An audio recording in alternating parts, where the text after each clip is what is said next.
Sinagot ni Alex Gonzaga ang isang netizen na nagkomento sa post niya.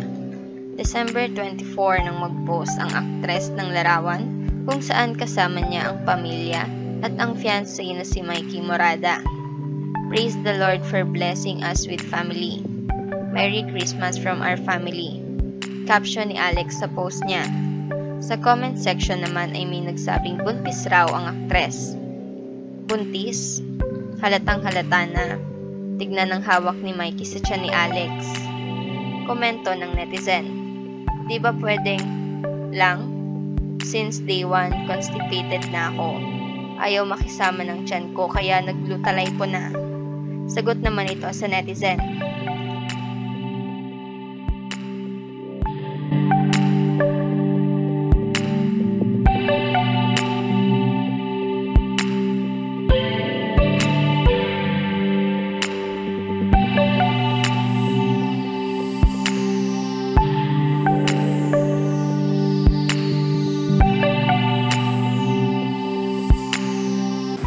Share for